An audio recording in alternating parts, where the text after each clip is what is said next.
her hair after the 7th day or 14th day. We don't need to shave her head for the aqiqah. But she says, my husband's family really want to follow this. They're really pressing me. I'm pushed into a situation. Am I allowed to do this even though I don't believe in it? And if I do it, when do I do it? On the 21st day, 28th day? Just advise your sister to yield. Do not make an issue out of that. Do not make it a point of dispute or differences, especially now your in-laws are on the other side as well. So take it easy. If they insist, that is fine. No problem with that. Jazakallah khair. Okay, Brother Muhammad from Egypt asked a question about giving da'wah. He says, I have a non-Muslim colleague, and in English you can't, a colleague is very difficult to say if it's male or female, but he tells us it's a female colleague. He wants to give her da'wah, tell her about Islam. He says, what books, what information should I give her to bring her closer to Islam? If you want to listen to my advice and listen to it carefully, speak to another sister, an older lady, an older colleague, to give her da'wah. I'm not into supporting that men giving da'wah to women, especially what you call it, colleague or a friend, then having a private meeting, they're inviting her over or going out just to give her da'wah, because this is very slippery and it's very steep as well. I can give da'wah, it doesn't have to be directly or one-on-one. So if you're married, your wife can step in and can give da'wah to this lady if you're very concerned about her. If you're not, then I'm pretty sure that there are many Muslim sisters who are with you at work. You can ask them to support the sister. Even if you have a book, you can give it to her indirectly. Why am I saying that? Because Satan runs and flows in our bodies and minds exactly like blood. يَجْرِي مِنْ ابْنِ آدَمْ مَجْرَى الدَّمْ مِنَ الْعُرُقِ. So we have to preserve our iman first before giving da'wah to others. That's my advice. Now, if you want to give her books, there are a lot of beneficial and useful books. I don't know first where is she from and whether she is an Arabic woman or an English-speaking woman. It depends. So if you send me an email, give me more details, inshallah, I'll be very happy to provide you with the exact details of how can you assist her.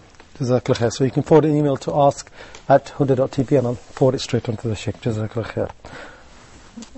Okay, for next sister Luqman from Oman. Sister, you're live on askhuda. Your question, please. Yeah, go ahead. Hello, assalamu alaikum. Wa alaikum assalam wa rahmatullahi wa barakatuh.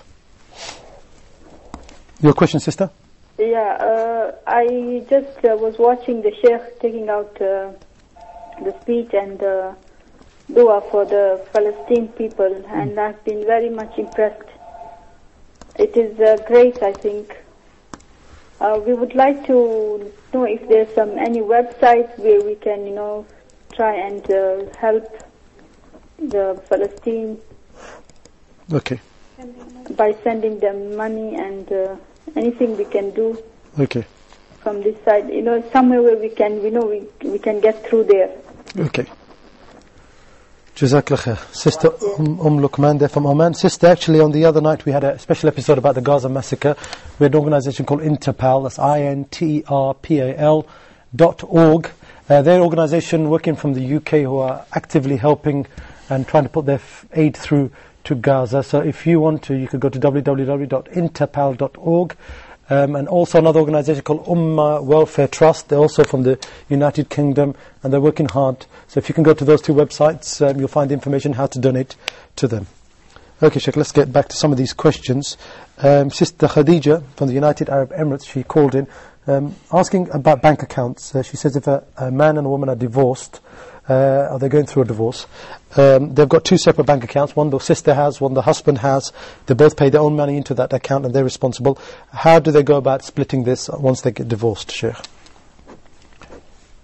First of all, we need to understand that we should not confuse the issues, the cultural and the religious. By the meaning, Muslims who are living in the West, sometimes they adopt the cultural practices. So in case of divorce, the woman is asking for 50% of the positions of the husband, whom he had worked hard to collect and earn.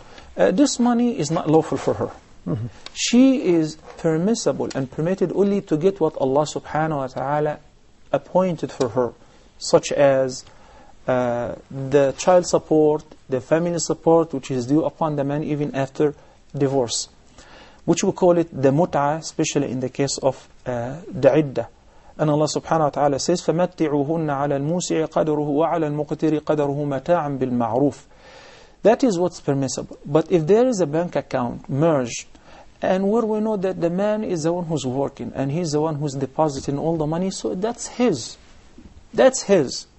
But if we have two accounts, one is mine, which I deposit my earning, my positions,